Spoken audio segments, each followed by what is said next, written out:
لعب فينا، لعب بحسبتنا، لعب بالكويت داخليا وخارجيا، مزق علاقاتنا بين دول الخليج العربي.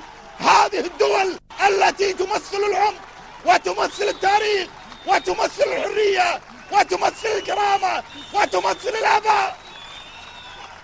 حنا ما حنا لعبة بيدك.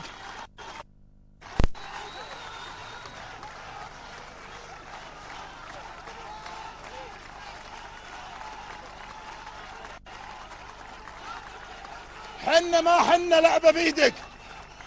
وأنا من عندي زعل من زعل وقبل من قبل، قسما بالله ثم قسما بالله ثم قسما بالله لأسعى بكل قوتي للإطاحة برئيس الوزراء. خلوا الناس أمام مسؤولياتهم.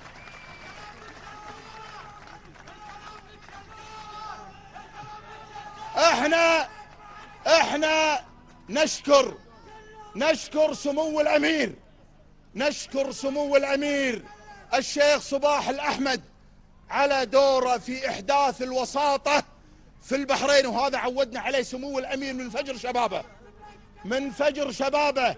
واليوم قبل لا يروح لرحلته عشان يرتاح بعد الاحتفالات يروح إلى الإمارات وعمان 4-5 مرات ليمارس الوساطة بين الأشقاء. تعلم يا رئيس الوزراء، وأنا أعرف أن عمرك ما تعلم.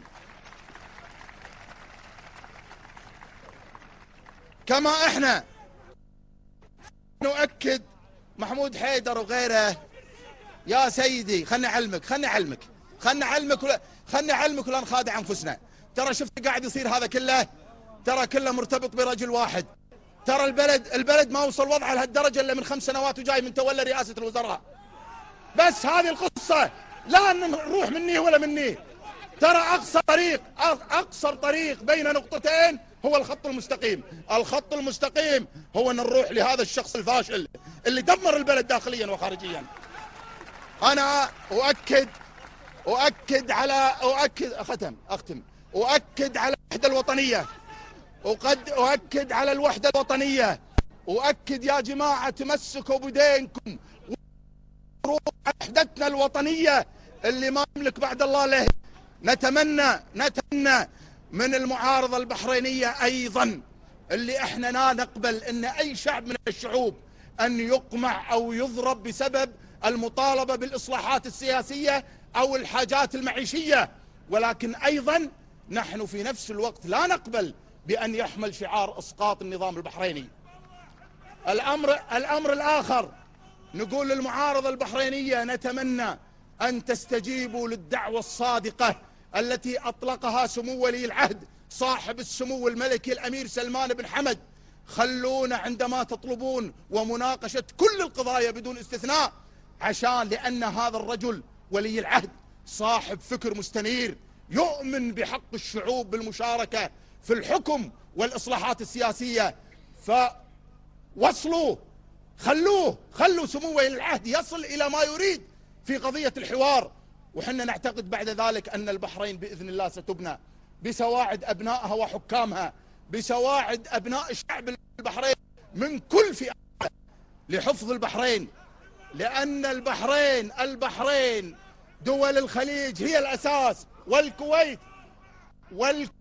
والكويت هي ايضا الاساس بتمسكنا بالوحدة الوطنية بكل فئاتنا، حضري بدوي سني وشيعي.